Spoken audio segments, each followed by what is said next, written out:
Hey guys, tonight we slip through the creaky wooden door of a medieval bedroom, where the air smells of damp straw and smoky tallow candles. Picture yourself standing on a cold, uneven floor, your toes curling against the chill as a faint draft sneaks through a shuttered window. The room's dim, lit only by a flickering hearth and the bed. Well, it's less cozy haven and more survival station. You're about to discover what it was really like to catch some Z's in the Middle Ages, and spoiler alert, you probably won't survive this without itching.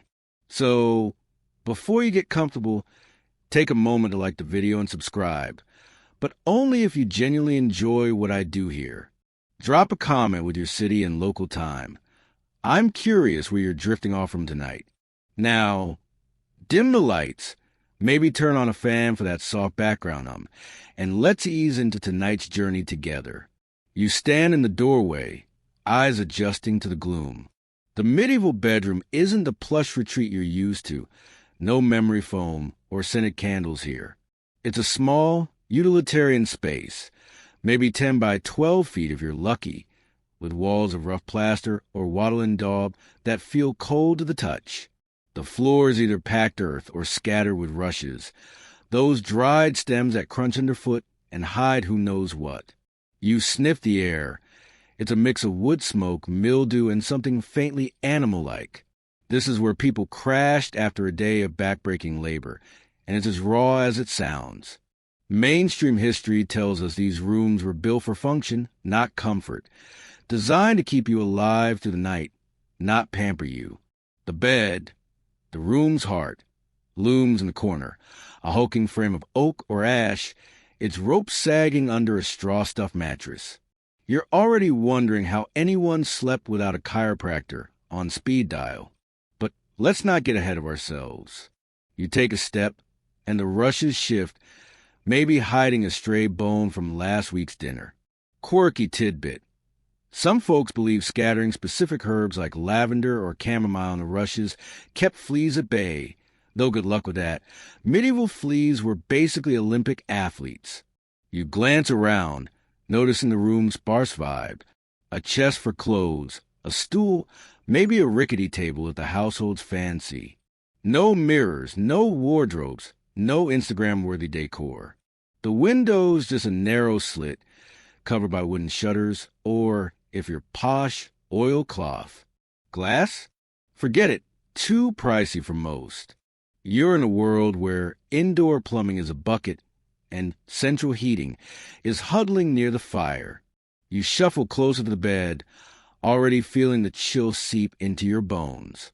Historians still argue whether these bedrooms were truly private spaces or just multi-purpose rooms where half the household bunked together.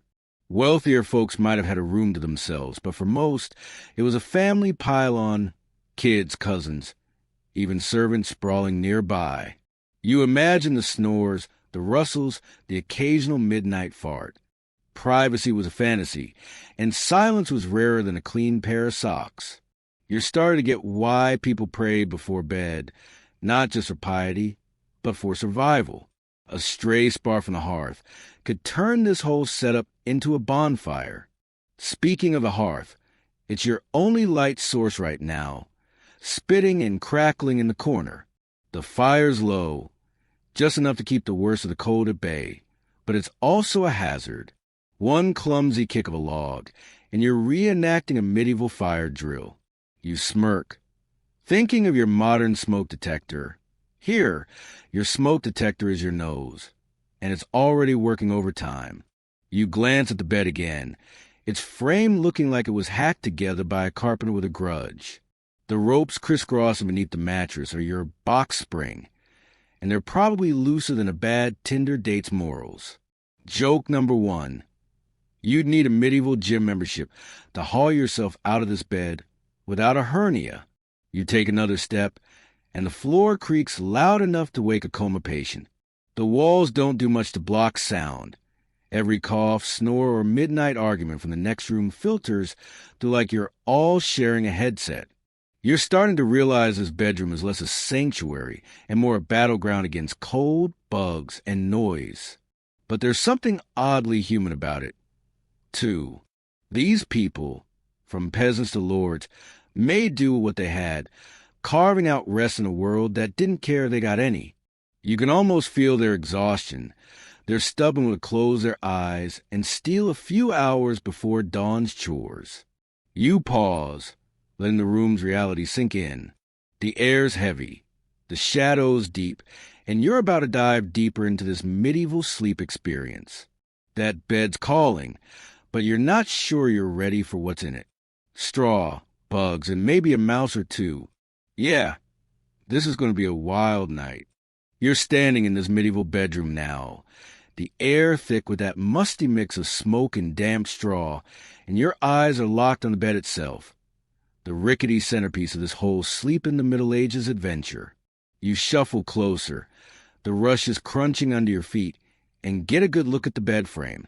It's not exactly IKEA's finest hour. This thing is a hulking mass of rough-hewn wood, oak or ash if the household's got a few coins, maybe just whatever timber the local carpenter could scrounge if they're scraping by. The boards are uneven, splintery, and look like they've been through a few wars. You run your hand along the frame, half expecting to pull back a splinter the size of a dagger. This is no sleek platform bed. It's a medieval tank, built to last but not to coddle. Mainstream history confirms these bed frames were the backbone of medieval sleep setups, often passed down through generations like some creaky family heirloom.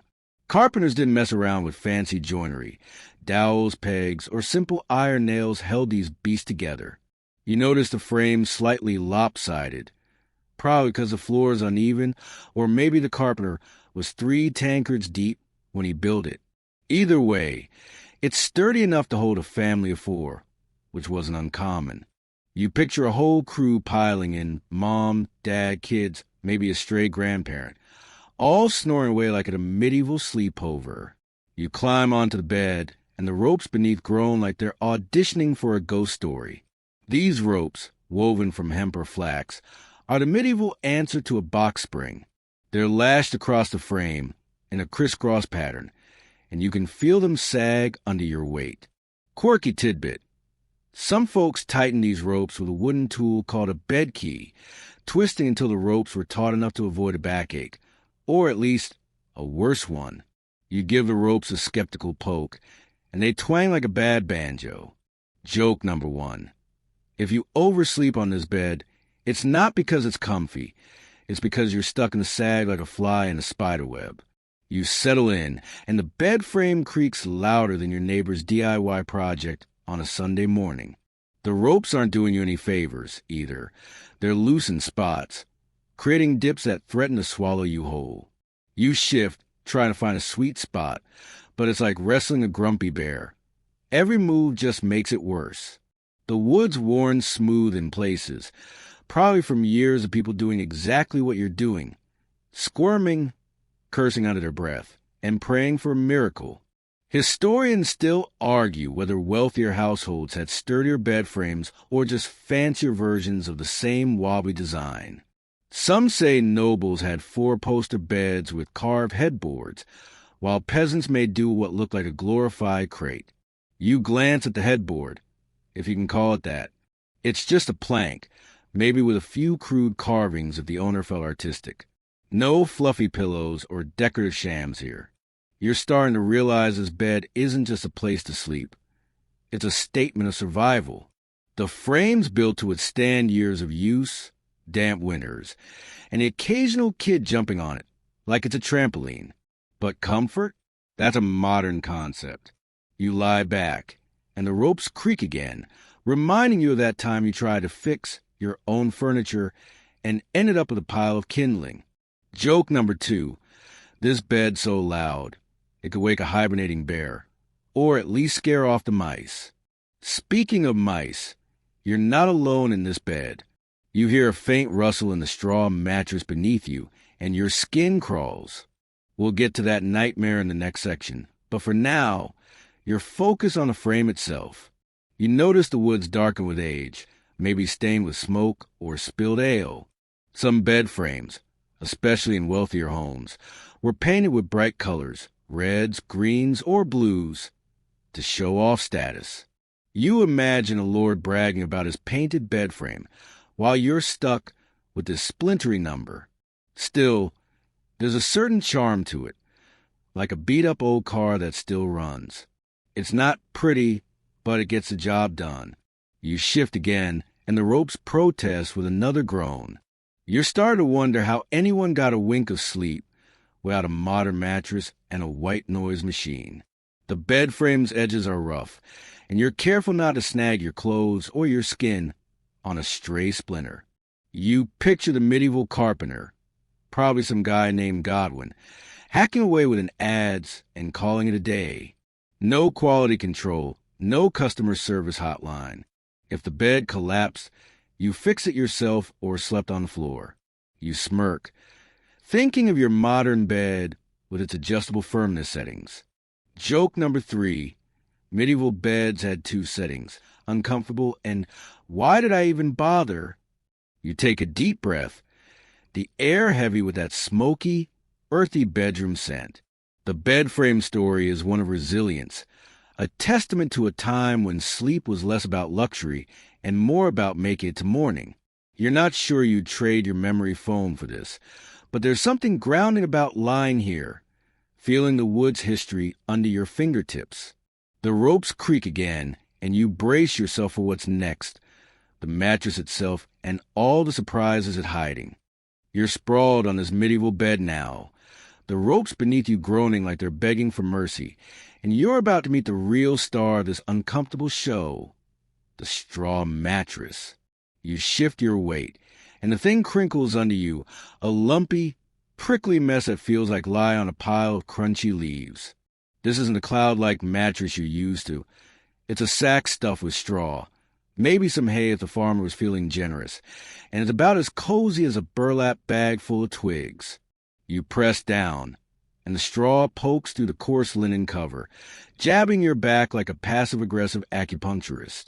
You're starting to understand why medieval folks didn't linger in bed. Sleep was a battle, and this mattress was the enemy. Mainstream history tells us these straw mattresses, often called ticks, were standard for most households, from peasants to minor gentry. They were cheap, renewable, and easy make. Just grab a sack, stuff it with whatever the field's coughed up, and sew it shut. You imagine some poor soul hauling armfuls of straw from the barn, hoping it's dry enough to avoid mold. Spoiler, it usually wasn't. The mattress under you is lumpy, with clumps of straw bunched in some spots and bare patches in others. You roll over, and it rustles like a giant cereal bowl. Joke number 1. This bed's so crunchy, you'd swear you're sleeping on a medieval granola bar. You adjust again, try and find a spot that doesn't feel like a personal attack. The linen cover's rough, probably woven by hand, and not exactly Egyptian cotton. If you're in a wealthier home, the mattress might have a layer of wool or feathers on top, but you're not that lucky tonight. This is pure straw, and it's got a smell earthy, slightly sour, like a barn left out in the rain. Quirky tidbit. Some folks swore by adding dried herbs like rosemary or thyme to the straw, believing it kept bugs away or improved their dreams. You sniff, hoping for a whiff of lavender, but all you get is damp hay and a hint of regret. Bugs? Oh, they're here.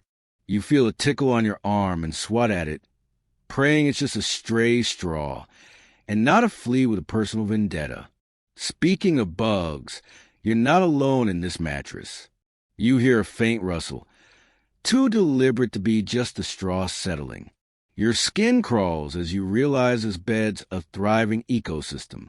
Fleas, lice, and even the occasional beetle call this place home, burrowing into the straw like it's their personal Airbnb. You try not to think about it, but the itch on your leg says you're already hosting a few uninvited guests. Historians still argue whether medieval people were just used to these critters or if they spent their nights scratching and swearing like you're tempted to do. Some say peasants accepted fleas as part of life, while others argue wealthier folks went to war with their bedding, shaking it out daily or burning old straw to start fresh. You shift again, and the mattress protests with a loud crinkle. You're starting to wonder if this thing was stuffed with straw or just a pile of medieval packing peanuts. Joke number 2. You get better sleep on a pile of actual peanuts. At least you have a snack when you give up. The straw is not just uncomfortable. It's a maintenance nightmare. It compacts over time, turning your mattress into a lumpy pancake. So you'd have to restuff it every few months. You picture yourself dragging this thing outside, dumping out the old straw, and wrestling in fresh stuff while the neighbors watch like it's medieval reality TV. If you're really unlucky, the straw is moldy, and now you're breathing in spores like a 14th century biohazard. You try to get comfortable, fluffing the mattress like it's a pillow, but it's like trying to fluff a brick. The straw is packed tight in some spots, loose in others, and you're pretty sure there's a rogue stick jabbing your hip. You think back to that creaky bed frame from earlier. Yeah, this mattress isn't doing any favors. Together, they're like a medieval torture device disguised as furniture. You imagine a merchant trying to sell this setup. Sleep like a king if the king hates himself. Joke number 3. This mattress is so bad, it makes sleeping on the floor look like a 5-star resort. You take a deep breath, and the smell of straw and mildew fills your lungs. It's not just the discomfort that's getting to you. It's the realization that this was normal. People didn't just sleep on these things. They lived with them night after night, scratching, shifting, and hoping for a few hours of rest before the rooster crowed. There's something humbling about it. Lying here in this prickly mess, feeling the weight of centuries of people who made do with less. You're not sure you'd trade your modern bed for this, but you're starting to respect the grit it took to survive a night in this bedroom. The straw crinkles again, and you brace yourself for what's next. Those heavy wool blankets waiting to smother you in warmth, and maybe a few more surprises. You're still sprawled on this medieval bed, the straw mattress poking you like it's got a personal grudge. And now you reach for the next layer of this sleep saga, the wool blankets. You grab one, and it's heavier than a sack of potatoes, a thick, scratchy slab of woven wool that smells like a sheep took a bath in a bog. You drape it over yourself, and it settles with a thud, trapping heat like a medieval sauna, but also making you itch in places you didn't know you had. These blankets are your only defense against the bone-chilling cold of this drafty bedroom. But they're not exactly a warm hug. You're starting to wonder if you'll suffocate before you freeze. Mainstream history tells us wool blankets were the go-to bedding for most medieval households. From peasants to nobles, wool was abundant, durable, and warm, spun from the fleeces of sheep that roamed the fields outside. You picture a woman at a loom, weaving these dense fibers into something that could survive years of use and the occasional spill of ale or stew. The blanket on you now is coarse, nothing like the soft throws you find in a modern store. It's probably undyed, a dull gray or brown, though wealthier folks might have splurged on dyed woolen reds or blues to flex their status. You tug it closer, and it scratches your neck like an overzealous cat. You shift under the weight, and the blanket's musty scent hits you harder, a mix of wool, sweat, and whatever else it absorbed over the years. Quirky tidbit. Some medieval folks believed wool blankets had near magical powers, like warding off evil spirits or curing aches if you slept under enough of them. You're skeptical, but you're also freezing. So you pile on another blanket, doubling the weight and the itch. Joke number 1. This blanket's so heavy, it's less cozy and more training for the medieval weightlifting team. You're warm now, but it's a trade-off. Your skin's prickling and you're pretty sure you're sweating into the straw mattress below, adding to its already charming aroma. The blankets aren't just heavy. They're a maintenance nightmare. You imagine shaking them out in the morning. Clouds of dust and stray wool fibers flying everywhere like a low-budget snowstorm. Washing them? Good luck. Most folks didn't bother, letting the dirt and smells build up until the blanket was more grime than wool. You wrinkle your nose, thinking of your modern washing machine. These blankets were aired out occasionally, maybe beaten with a stick to knock out the worst of the dust, but that's about it. You're starting to appreciate why medieval people didn't live as long. Between the straw mattress and these blankets, sleep was practically a health hazard. You pull the blanket up to your chin, trying to ignore the itch. Historians still argue whether these wool blankets were a luxury or a necessity. For peasants, they were often the only bedding, shared by the whole family like a communal cocoon.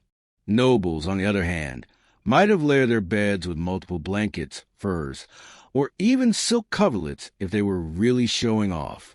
You're definitely in peasant territory tonight, though, with just these scratchy wool slabs for company. You think back to that creaky bed frame and lumpy mattress. Yeah, this setup isn't winning any sleep awards. Joke number 2. If you survive this night, you deserve a medal or at least a modern comforter. You adjust again, and the blanket snags on a rough patch of the straw mattress, reminding you of the ecosystem you're lying on. You're trying not to think about the fleas from earlier, but the blankets probably aren't helping. They're warm, sure, but they're also a cozy hideout for every bug in the room. You feel another itch and resist the urge to fling the blanket off. Instead, you focus on the warmth, the way it's finally starting to chase away the chill from that drafty window. There's something oddly satisfying about it, like you're winning a small battle against a medieval night. You imagine generations of people doing the same, piling on blankets and hoping for a few hours of rest before dawn. You take a deep breath, and the wool smell is almost comforting now, like a reminder to sheep out in the fields. These blankets, for all their faults, were a lifeline in a world where winter could kill you faster than a bad harvest. You're not sure you'd trade your fluffy duvet for this, but you're starting to get why people clung to these heavy, scratchy things.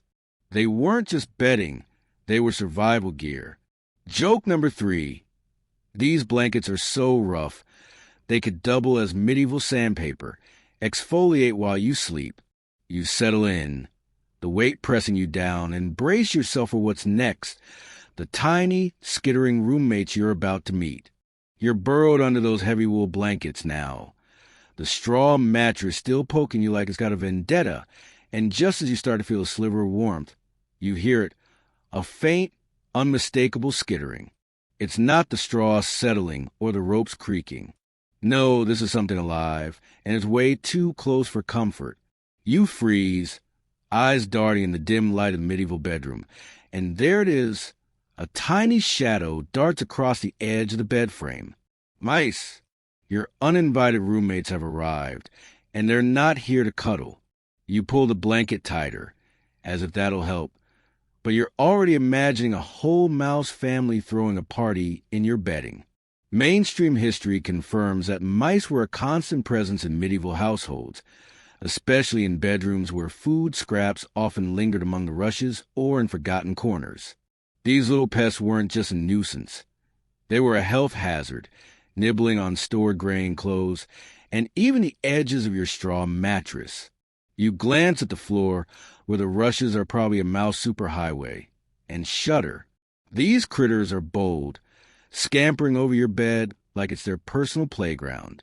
You're half tempted to leap up and chase them off, but you're also exhausted, and the cold outside the blanket is a worse enemy than these furry intruders. You hear another rustle, this time closer, maybe inside the mattress itself. Your skin crawls as you imagine a mouse burrowing through the straw, its tiny claws scratching just inches from your back. Quirky tidbit. Some medieval folks kept cats specifically to hunt these bedroom invaders, but the cats weren't always reliable. Sometimes they just nap on the bed, leaving you to deal with the mice yourself. You picture a lazy tabby curled up by the hearth, ignoring the chaos while you're stuck playing whack-a-mole with rodents. Joke number 1. These mice are so bold, they probably charge rent for sharing your bed. You shift cautiously, trying not to disturb whatever's nesting in the straw. The blankets are heavy, but they're no match for a determined mouse. You're starting to realize this bedroom is less a sanctuary and more a wildlife preserve. Fleas, lice, and now mice. Your bed's basically a medieval zoo. Historians still argue whether people were desensitized to these pests or if they spent their nights in a constant state of irritation. Some say peasants just accepted mice as part of life, like bad weather or tax collectors, while others argue wealthier households went to extremes, like hanging food from the ceiling to keep it out of reach. You glance up, hoping for a hook or two, but this room's not that fancy. You try to focus on something else, like the flickering hearth casting shadows on the plaster walls. But another skitter pulls you back, and now you're imagining a whole mouse village in your mattress, complete with tiny mouse mayors and mouse taverns. You smirk, but it's a nervous smirk. Joke number 2. If you wake up with a mouse in your hair, congratulations, you're officially medieval. You're tempted to shake out the blankets, but that'd mean letting in the cold, and you're not ready to trade one misery for another. Instead, you lie still, listening to the faint scratches and hoping they're just passing through. The mice aren't the only problem. You're starting to notice other sounds, maybe a beetle or two or the rustle of something bigger, like a rat. You remember that creaky bed frame and lumpy mattress from earlier. They're not just uncomfortable. They're a 5-star hotel for every critter in the village. You picture yourself waking up to find a mouse staring you down. Its beady eyes judging your poor life choices. The wool blankets, heavy as they are, offer no protection. If anything, they're probably hiding more pests. You're itching again, and you're not sure if it's the straw, the wool, or the thought of your new roommates. You take a deep breath. The air thick with that familiar mix of smoke, wool, and now a faint whiff of mouse. It's gross, but it's also humbling. These people dealt with this every night. No exterminators, no mouse traps, just them and their furry foes. You're starting to respect their resilience, even if you're not thrilled about sharing your bed with a rodent convention. Joke number 3. This bedroom's so lively, it makes a modern petting zoo look like a ghost town. You settle back, trying to ignore the skittering, and brace yourself for what's next. The canopy above you, promising protection, but probably delivering more surprises. You're still huddled under those scratchy wool blankets, the straw mattress jabbing your back, and the faint skittering of mice keeps you on edge. Your eyes drift upward to the canopy above the bed, a flimsy curtain of fabric that's supposed to make this whole setup feel safer. It's not the grand, velvet-draped four-poster you'd see in a castle drama. More like a sagging sheet of coarse linen or wool, strung up on the bed frame's post to keep out drafts and whatever else might fall from the ceiling. You squint at it in the dim light, noticing a few suspicious stains and a cobweb or two. This canopy is less royal elegance and more last line of defense against medieval chaos.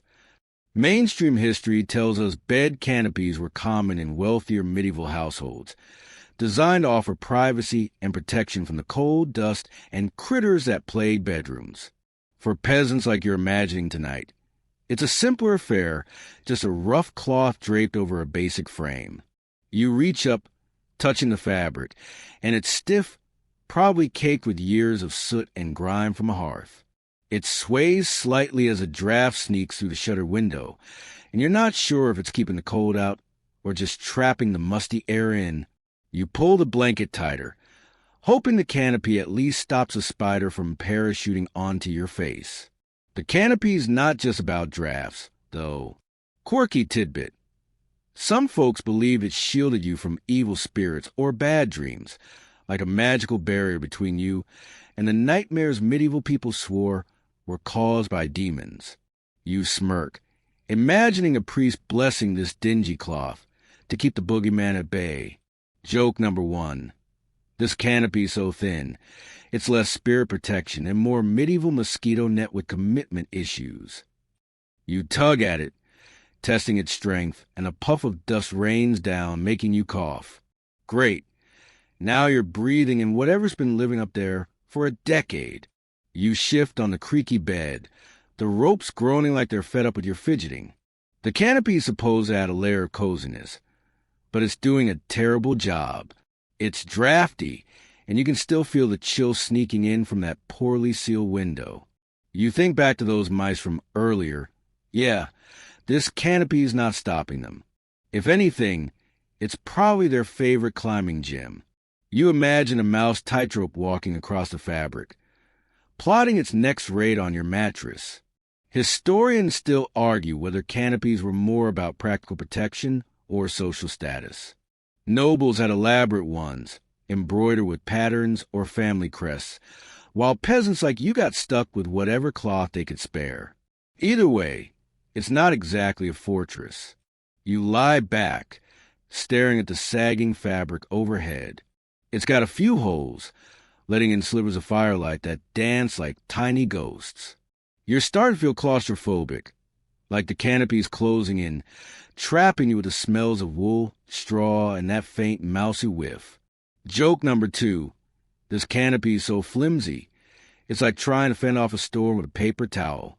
You're tempted to pull it down, but that'd mean dealing with whatever's lurking in the rafters, dust, spiders, maybe a bat if you're really unlucky. You decide to leave it be, focusing instead on the way it sways, almost hypnotic in the flickering light. The canopy is not just a physical barrier. It's a reminder of how medieval people tried to carve out a sense of safety in a world that wasn't exactly forgiving. You think about that creaky bed frame, the lumpy mattress, the heavy blankets, all part of this ongoing battle to survive the night.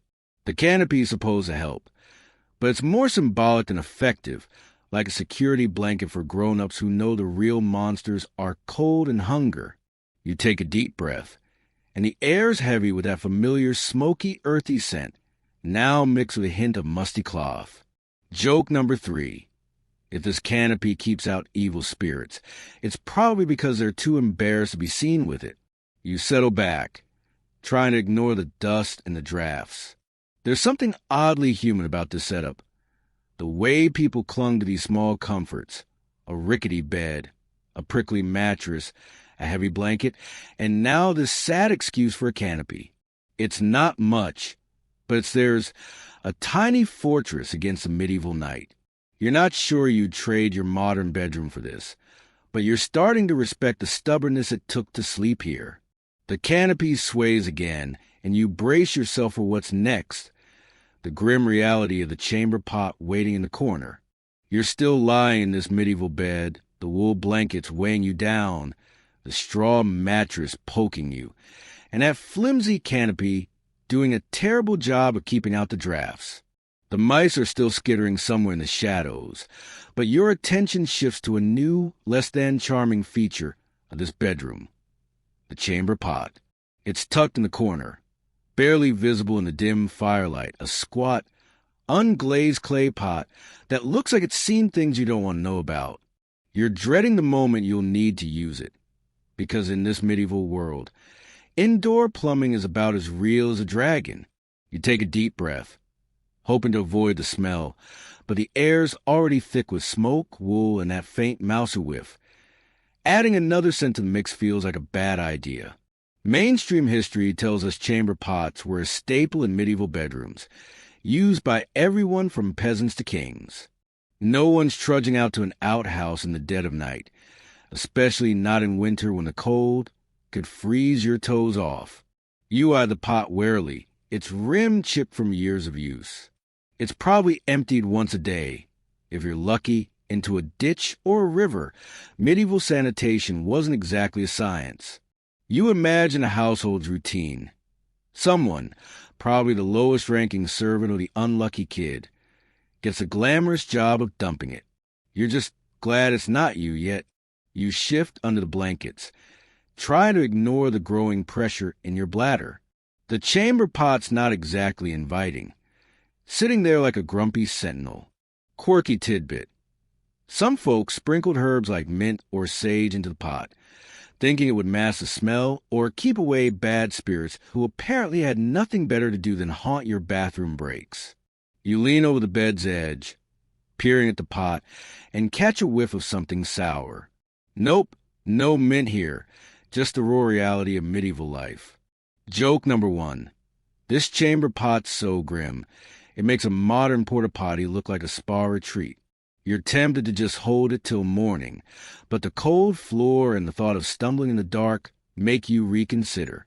You picture yourself creeping over, trying not to wake the whole household, or the mice, who are probably throwing a rave in the rushes.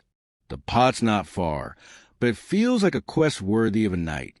You wonder how people dealt with this every night without losing their minds. Historians still argue whether chamber pots were a private affair or just another shared family experience. In wealthier homes, each person might have had their own pot, but in a peasant household like this one, it's one pot for all, and you're not thrilled about sharing. You finally muster the courage to throw off the blankets, wincing as the cold air hits you like a slap. The floor is icy under your feet, and the rushes crunch as you shuffle toward the corner. The pot's heavier than it looks, and you're careful not to tip it. Spilling it would be a disaster you'd never live down. You do your business quickly. Try not to think about the logistics of emptying this thing in the morning. Joke number 2, using this chamber pot is like playing a medieval game of Don't Make a Mess, and you're definitely losing. You scurry back to bed, diving under the blankets and hoping the mice didn't take your spot. You settle in, the straw mattress crinkling as you try to get comfortable again. The chamber pot still lurking in your mind, a reminder of how even the most basic needs in this world were a hassle. You think back to that creaky bed frame, the lumpy mattress, the heavy blankets, and that dusty canopy. Every part of this bedroom is a testament to survival over comfort. You're starting to get why people prayed before bed. Between the cold, the pests, and the pot, you're half praying yourself. The hearth's fire is dying now, casting long shadows that make the pot look even more ominous. You pull the blankets up, the wool scratching your chin. There's something raw about this experience, knowing that generations of people manage their nightly routines with nothing but a clay pot and a lot of grit. Joke number 3. This bedroom's so basic, it makes camping look like a 5-star hotel. You're not sure you'd trade your modern bathroom for this, but you're starting to respect the sheer determination it took to live here. The fire crackles faintly, and you brace yourself for what's next. The eerie dance of firelight and shadows on these medieval walls. You're back in the medieval bed, the wool blankets heavy on your chest, the straw mattress still poking you, and the memory of that grim chamber pot lingering like a bad dream. The mice are still skittering in the shadows, but your eyes are drawn to the hearth now, its dying flames casting a flickering glow across the room.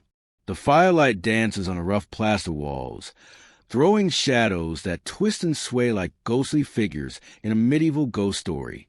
It's mesmerizing, almost hypnotic, but also a little unsettling, like the room's alive, whispering secrets you're not sure you want to hear. You pull the blankets tighter, trying to focus on the warmth, but the shadows keep pulling you in. Mainstream history tells us the hearth was the heart of a medieval bedroom, especially in colder climates. It wasn't just for warmth. It was the only light source most nights, unless you were rich enough for candles or a fancy oil lamp. You watch the flames sputter, spitting sparks that fizzle out on the stone hearth. The fire's low now, barely enough to keep the chill at bay, and you're painfully aware of how much work it took to keep it going. Someone, probably you, if you lived here, had to chop wood, haul it in, and tend the fire all day just to avoid freezing in your sleep. You're starting to appreciate your modern thermostat more than ever. The shadows shift as a log cracks, and you swear one looks like a hunched figure in the corner. You blink and it's gone, just a trick of the light, but it's enough to make your heart skip. Quirky tidbit. Medieval folks often saw omens in firelight, believing the shapes in the flames could predict everything from bad harvests to incoming guests. You stare at the shadows, half expecting them to spell out "get out" like a medieval Ouija board. Joke number 1. These shadows are so creepy, they make a modern horror movie look like a kid's cartoon. You shift on the bed, the ropes creaking under you, and try to focus on the fire itself. It's not just light and heat, it's a lifeline. Without it, This room would be a pitch-black icebox, and you'd be shivering under those scratchy blankets. You think back to that dusty canopy and the chamber pot. Everything in this bedroom feels like a battle against the elements, and a hearth is your main weapon. But it's not perfect. The smoke curls up, stinging your eyes and leaving a sooty film on the walls. You cough, wondering how people didn't choke every night. Historians still argue whether hearths were more dangerous than helpful. Sure, they kept you warm, but one stray spark could turn your straw mattress into a bonfire. You watch the shadows dance again, and they're starting to feel like old friends or maybe old enemies. The walls, rough and uneven, catch the light in strange ways, making the room feel alive. You notice a crack in the plaster, maybe from the house settling or a long-ago argument that got out of hand. The shadows play over it, turning it into a jagged scar.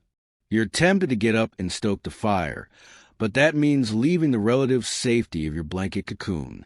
Joke number 2. This fire is so weak. It's like it's on strike, demanding better wood and a pay raise. You lie back, the straw crinkling beneath you, and let the firelight's rhythm soothe you. It's almost calming, the way the flames flicker, casting their glow over the familiar chaos of this bedroom. The creaky bed frame, the lumpy mattress, the mouse-infested rushes. There's something raw about it, the way the firelight ties it all together, making the room feel both alive and ancient. You imagine generations of people watching these same shadows, telling stories or whispering prayers to ward off the dark. Joke number 3. These shadows are so dramatic, they deserve their own medieval soap opera. You take a deep breath, the smoky air tickling your throat. The hearth's glow is fading now, and the room's getting colder, darker. You're starting to understand why medieval people clung to their fires, even if it meant living in a haze of smoke and soot. It's not just about warmth. It's about hope, a tiny flicker of light in a world that's all too ready to snuff you out. You pull the blankets closer, the shadows still dancing, and brace yourself for what's next.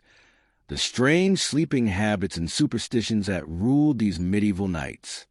You're nestled in this medieval bed, the wool blankets heavy and scratchy, the straw mattress still poking you, and the firelight's fading glow casting eerie shadows that dance like they've got a story to tell. You're trying to get comfortable, but the creaky bed frame and the occasional skitter of mice keep you on edge.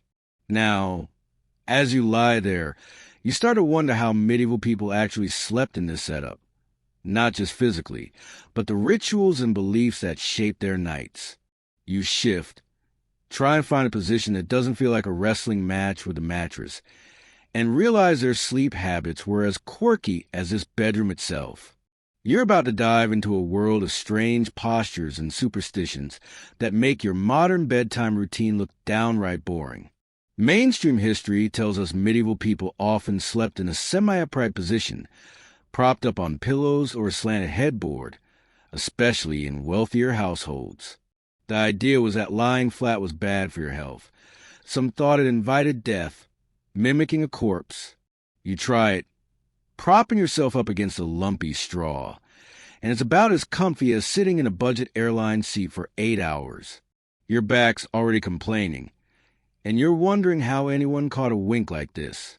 Peasants like you tonight probably didn't bother with the upright nonsense, just collapsing onto the mattress in whatever position didn't aggravate the straw's pointiest bits.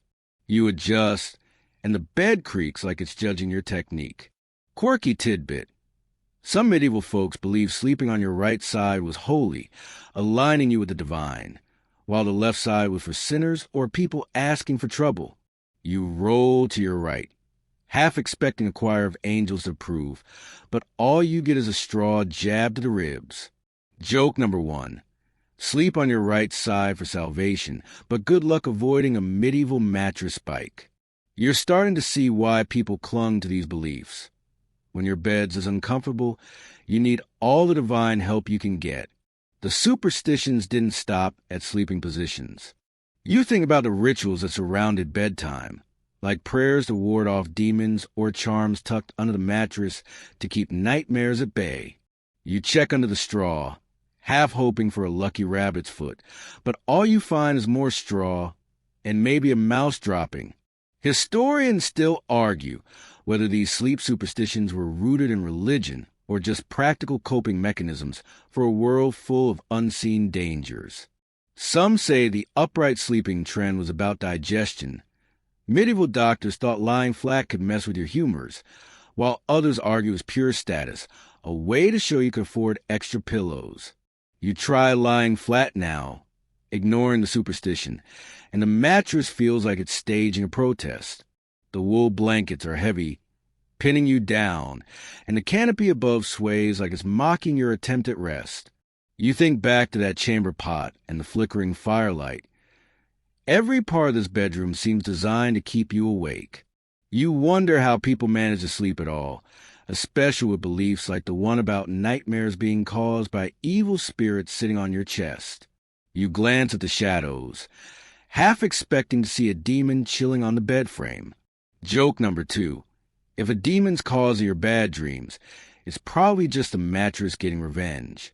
You shift again, the ropes groaning under you, and try to imagine drifting off in this world. Sleep wasn't just about rest. It was a gamble. You had to trust you'd wake up without a fire breaking out, a thief sneaking in, or a mouse nibbling your toes. The superstitions feel less silly now. They were a way to make sense of a night that could turn deadly. You pull the blankets up, the wool scratching your chin, and think about how these people clung to their rituals, from sleeping upright to whispering prayers. Joke number 3. This bed's so bad, you pray to anything, God, demons, even the mice, for a decent nap.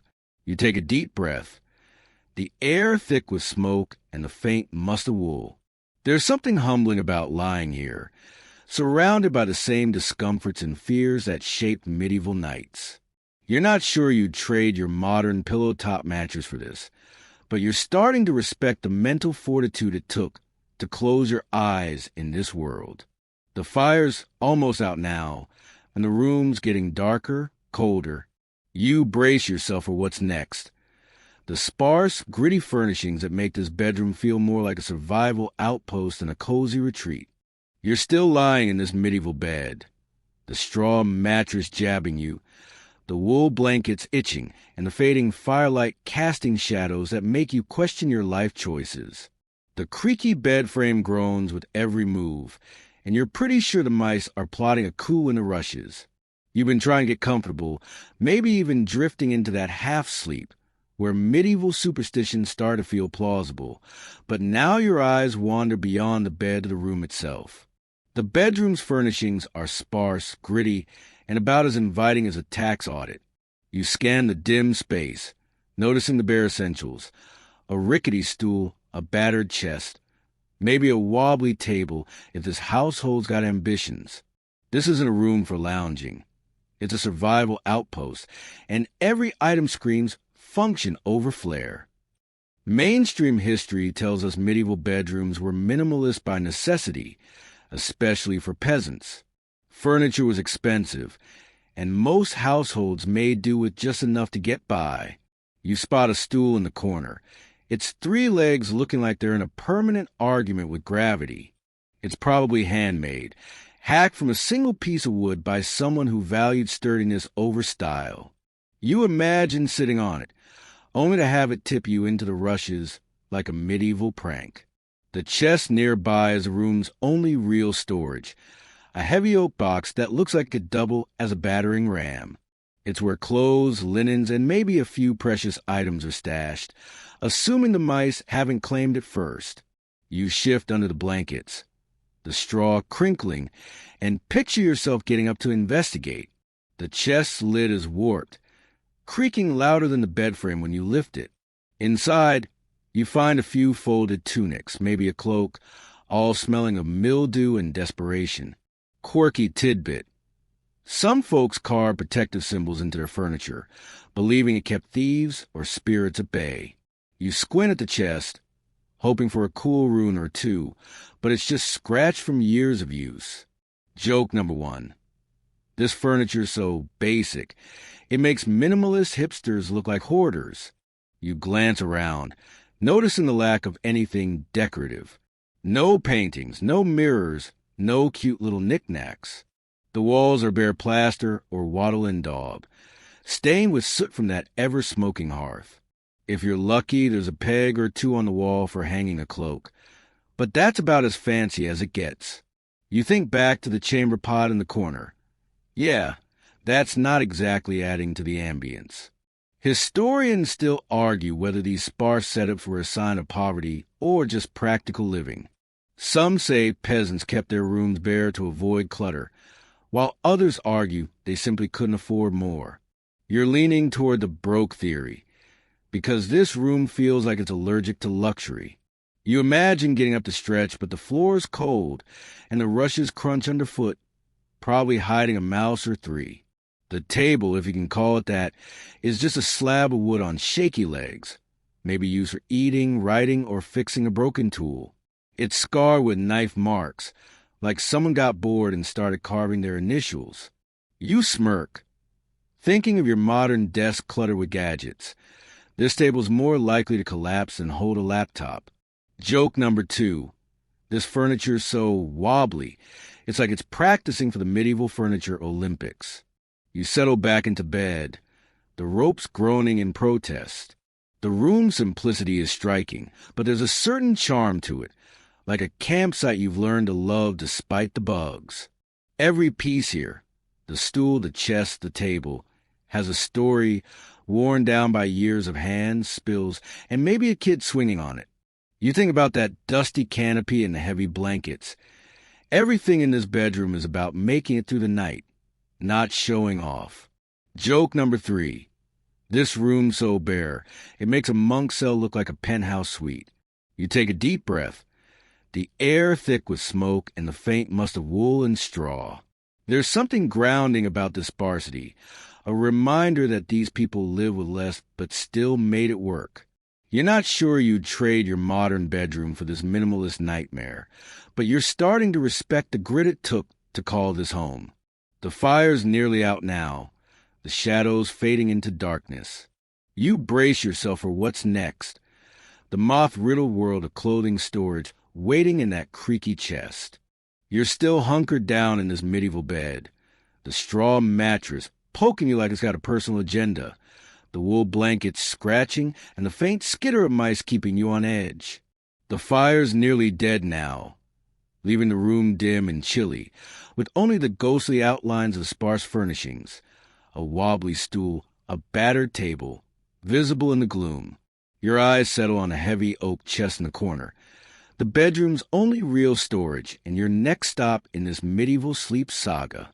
You imagine getting up to open it, the lid creaking louder than the bed frame, revealing a pile of clothes that smell like they've been marinating in mildew and despair. This chest is where the household keeps their wardrobe, but it's also a moth's paradise, and you're not thrilled about what you'll find inside. Mainstream history tells us wooden chests were the primary storage solution in medieval bedrooms, especially for peasants who couldn't afford fancy wardrobes or armoires. These boxes, often made of oak or chestnut, were built to last, doubling as benches or even makeshift tables in a pinch. You picture yourself heaving the lid open, the hinges groaning like they're begging for oil. Inside, you find a few tunics, a cloak, maybe some hose or a woolen cap, all folded roughly, because ironing wasn't exactly a thing. The clothes are coarse, probably homespun, and they've seen better days. You're already itching just thinking about them, and it's not just the straw mattress's fault this time. You shift under the blankets, the ropes creaking beneath you, and imagine rifling through the chest. The smell hits you first, musty, earthy, with a hint of something sour, like sweat that's been baked in for years. Quirky tidbit. Some folks tucked lavender or cedar chips into their chests, believing it repelled moths or added a touch of luxury to their threadbare wardrobe. You sniff, hoping for a whiff of something pleasant, but all you get is damp wool and a faint whiff of mouse. The moths have clearly won this round, and you're pretty sure you find holes in every garment if you look closely. Joke number 1. This chest so moth-eaten. It's basically a buffet with a lid. You picture pulling out a tunic, only to have a moth flutter out like it's staging a jailbreak. The fabric's rough, patched in places, and probably hasn't been washed since the last harvest festival. Medieval laundry was a rare event. Water was a hassle to heat, and soap was a luxury, so clothes just accumulated grime until they fell apart. You think back to that chamber pot and the smoky hearth. This bedroom's not exactly a hygiene haven, and the chest is no exception. Historians still argue whether people care about the state of their clothes or just accepted the dirt and moths as part of life. Some say peasants were too busy surviving to worry about stains, while others argued it took pride in keeping their few possessions in decent shape. You imagine shaking out a cloak, watching dust and moth wings scatter like medieval confetti. The chest itself is a beast. It's what's scarred from years of use, maybe with a crude lock to keep out curious kids or sticky-fingered servants. You're tempted to get up and check it out, but the cold floor and the thought of disturbing a mouse convention stop you. Joke number 2. This chest so old, it probably remembers when moths were just caterpillars with dreams. You settle back into bed, the straw crinkling, and realize this chest isn't just storage. It's a time capsule, holding the household's most valuable items, even if they're just a few tattered tunics. The moths aren't the only threat. Dampness from the poorly sealed walls could turn your clothes into a mildewy mess, and you're starting to see why people didn't have extensive wardrobes. You think about that creaky bed frame, the lumpy mattress, the heavy blankets. Everything in this room is about making do, and the chest is no different. It's functional, sturdy, but far from fancy. Joke number 3. This chest so grim, it makes your modern laundry basket look like a fashion boutique. You pull the blankets tighter, the wool scratching your chin, and feel a strange respect for the people who kept their lives together in this harsh, moth-riddled world. You take a deep breath, the air thick with smoke, straw, and that faint musty scent from the chest. The room's darker now, the fire just a pile of embers. You're not sure you'd trade your modern closet for this moth haven, but you're starting to admire the sheer tenacity it took to live here. The chest looms in the corner, a silent guardian of the household's meager treasures. You brace yourself for what's next, the nightly rituals that turn bedtime into a medieval endurance test. You're still curled up in this medieval bed, the straw mattress poking you like it's holding a grudge, the wool blankets itching, and the faint skitter of mice reminding you you're not alone. The fire's just embers now, casting a faint glow that barely reaches a moth-riddled chest in the corner. You're trying to imagine drifting off, but before you can even think about sleep, you realize medieval bedtime wasn't just climbing into bed and passing out. It was a whole ritual, a series of steps laced with prayers, peculiar tonics, and enough superstition to make your modern nighttime scroll through your phone seem downright lazy. You shift, the ropes creaking, and picture yourself going through the nightly routine that turned bedtime into a medieval endurance test. Mainstream history tells us bedtime rituals in the Middle Ages were heavily influenced by religion and survival. Most people started their night with prayers, kneeling on the cold floor to ask for protection from everything, demons, thieves, or just the roof caving in. You imagine yourself kneeling beside the bed, the rushes prickling your knees, muttering a quick prayer to ward off whatever's skittering in the straw. It's not just piety, it's practicality. When your bedroom's as precarious, you hedge your bets. You probably ask for a pest-free night, but judging by the mice, divine intervention's on backorder.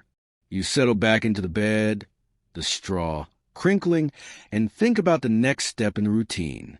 Quirky tidbit.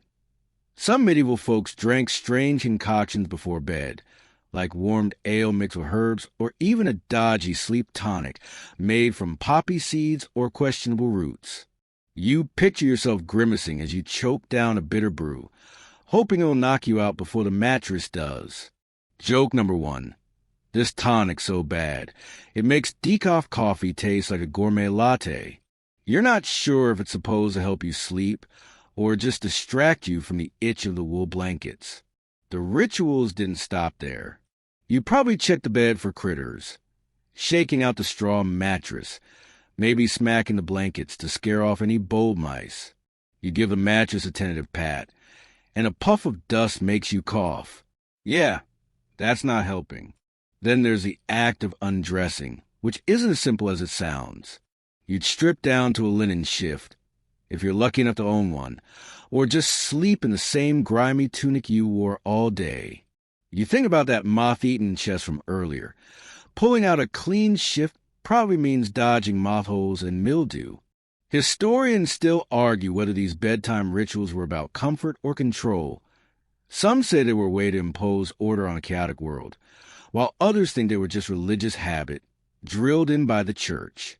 You imagine tucking a charm under the mattress, maybe a sprig of rosemary or a scrap of cloth blessed by a priest, to keep nightmares at bay. You check under the straw, half expecting something magical, but all you find is more straw and a suspicious crumb. The prayers, the tonics, the charms. It's all starting to feel like a desperate bid to make this bedroom less hostile. You think back to the chamber pot and the flickering firelight. Every part of this night feels like a negotiation with fate. Joke number 2. These rituals are so intense. It's like prepping for a medieval sleep marathon. You pull the blankets up, the wool scratching your chin, and try to imagine finishing the routine. Maybe you'd splash your face with cold water from a basin, if you're fancy enough to have one, or just wipe the day's grime off with a rag. You blow out any candles, if you're using them, or let the hearth die down, plunging the room into near darkness. The canopy sways above, and you're suddenly hyper-aware of every creak, every rustle. The rituals are supposed to calm you, but they're also a reminder of how much could go wrong before morning. Joke number 3. This bedtime routine's so long, you're too tired to sleep by the time you're done. You take a deep breath, the air thick with smoke, straw, and that faint musty scent from the chest. There's something humbling about these rituals, the way they blend faith, fear, and sheer stubbornness. You're not sure you'd trade your modern pajamas and Netflix for this, but you're starting to respect the effort it took to face the night in this world. The room's dark now, the embers barely glowing. You brace yourself for what's next, the eerie sounds of the medieval night, ready to keep you awake. You're tucked into this medieval bed, the straw mattress still jabbing you, the wool blanket scratching, and the faint glow of embers barely holding back the darkness. You just finished your imaginary bedtime ritual. Prayers, a questionable tonic, a quick check for mice, and now you're lying there, waiting for sleep. But the room's alive with sounds, a symphony of creaks, whistles, and rustles that make drifting off feel like trying to nap in a haunted forest. The medieval night is anything but quiet, and you're starting to realize why those superstitions from earlier felt so necessary. You pull the blankets tighter, the wool prickling your skin, and strain your ears to catch every noise, wondering what's out there in the dark. Mainstream history tells us medieval nights were noisy, especially in rural homes like this one. The house itself groans as it settles, the wooden beams and wattle-in daub walls creaking with every gust of wind. You hear or registers a low moan from the roof, probably just a breeze sneaking through the thatch, but it sounds like a ghost with a grudge. Outside, the village hums with life. Dogs barking, owls hooting, maybe a distant cow lowing in protest. You think back to that moth-eaten chest in the chamber pot. This bedroom's already a sensory overload, and now the sounds are piling on like uninvited guests. You catch a faint scratching, and your heart skips. Probably just those mice from earlier, still partying in the rushes. But then there's a sharper creak, maybe the bed frame or the stool in the corner deciding to join the chorus. Quirky tidbit. Some medieval folks believed nighttime noises were spirits or fairies, and they leave offerings, like a scrap of bread, to keep them happy. You glance at the floor, half tempted to toss a crumb to appease whatever's making that racket. But you're pretty sure the mice would claim it first. Joke number 1. These noises are so loud, you'd trade a week's wages for a pair of medieval earplugs. You try to focus on something soothing, like the distant crackle of the dying embers. But another sound cuts through, a low, eerie whistle as the wind slips through the shuttered window. It's not just a house. The whole world outside seems to be conspiring to keep you awake. You imagine villagers snoring in nearby homes, or maybe a night watchman clomping to the mud, his lantern bobbing. Historians still argue whether people slept through these noises, or if they were hyper-alert, always half expecting a thief, a wolf, or something worse. Some say peasants were so exhausted they could sleep through anything, while others argue the constant sounds fueled their superstitions about the night. You shift, the straw mattress crinkling, and the bed frame groans like it's personally offended. The canopy sways above, catching the faint ember light, and you're hyper-aware of every sound now. The drip of water somewhere, maybe from a leaky roof, or the rustle of leaves outside. You think about those bedtime rituals, the prayers and tonics meant to calm the mind, and realize they were probably less about sleep and more about drowning out this cacophony. Joke number 2. This room's so noisy, it's like sleeping in a medieval orchestra pit with no conductor. You try closing your eyes, but a sudden thud, maybe a log shifting the hearth or something heavier, makes you bolt upright. Your heart's racing, and you're half convinced it's a bandit or a demon, but it's probably just the house settling.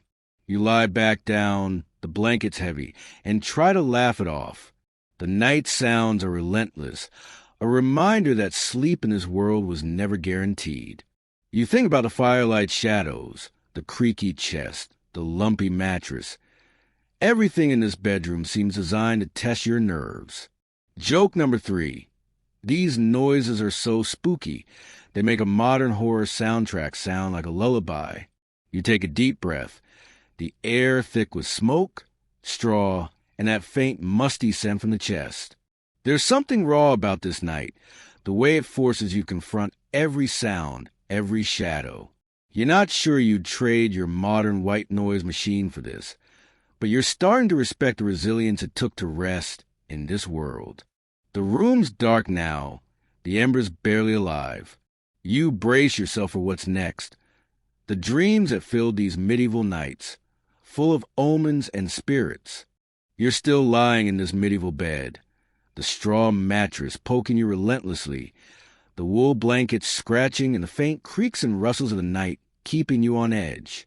The embers in the hearth are barely alive, casting just enough light to make the shadows seem alive. 2. You've made it through the bedtime rituals, the noisy night, and now you're finally starting to drift, your mind teetering on the edge of sleep. But in this medieval world, sleep isn't just rest. It's a gateway to dreams, and those dreams are packed with omen spirits and meanings that could make or break your tomorrow. You pull the blankets tighter, the wool prickling your skin, and let yourself slip into the strange, symbolic world of medieval dreams.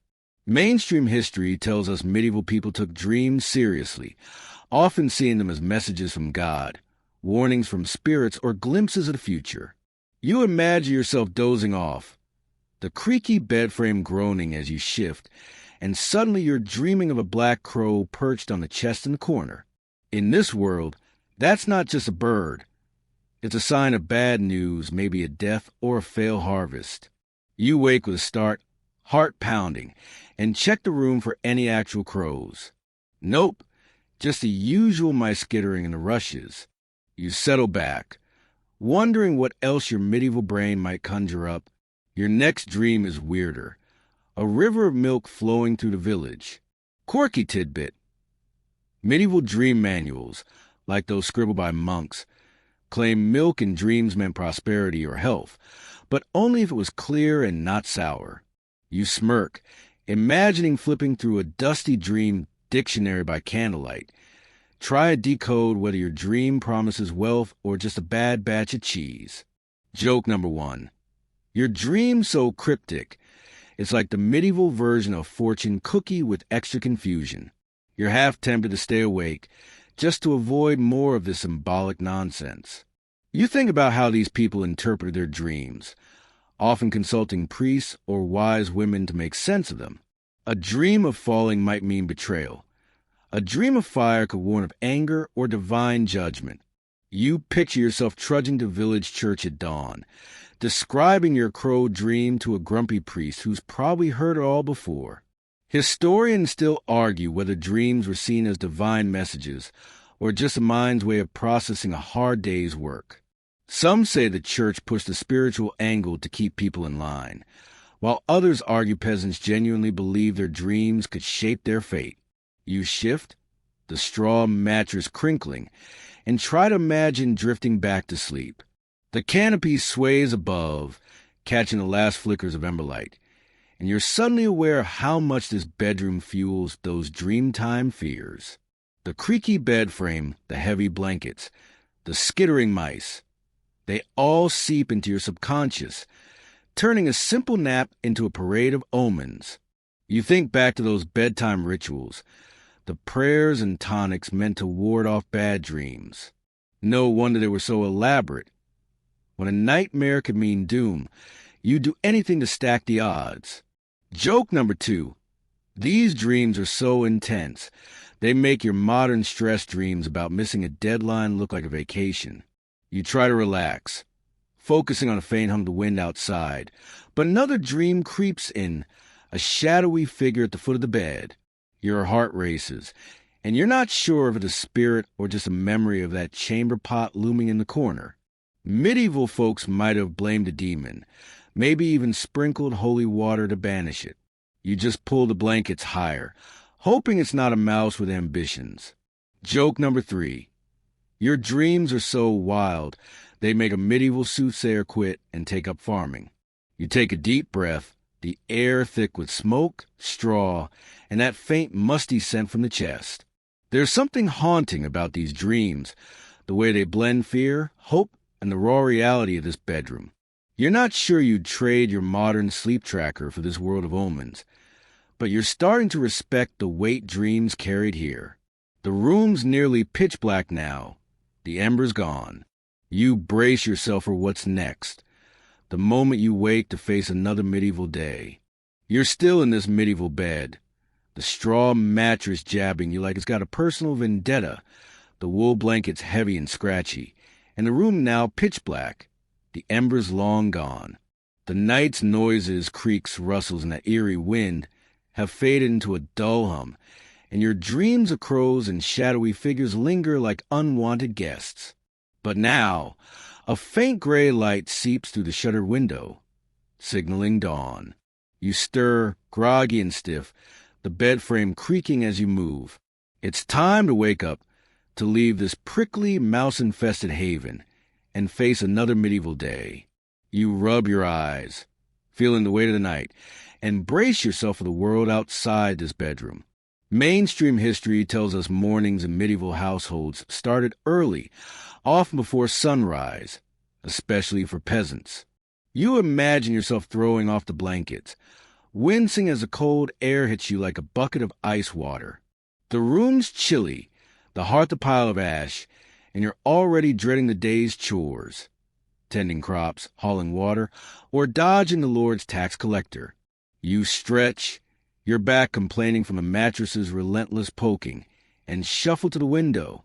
You crack the shutters, letting in a sliver of pale light and a blast of crisp air that smells of dew and distant smoke.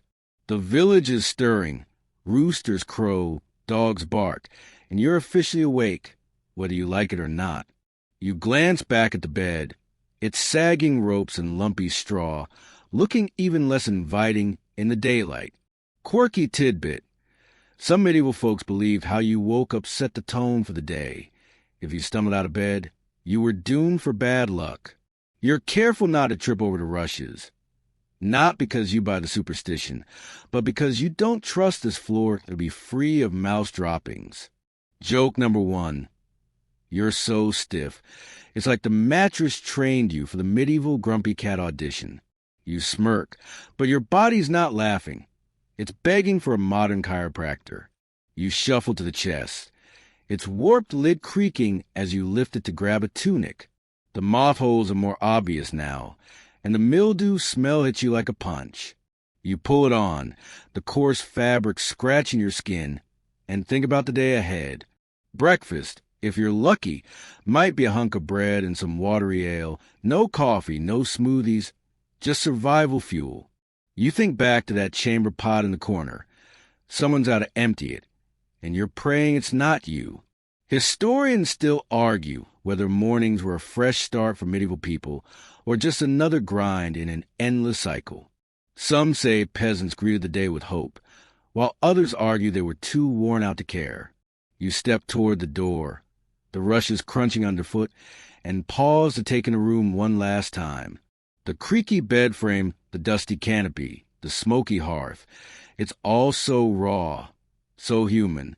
You think about the night you just survived, the skittering mice, the eerie firelight, the cryptic dreams.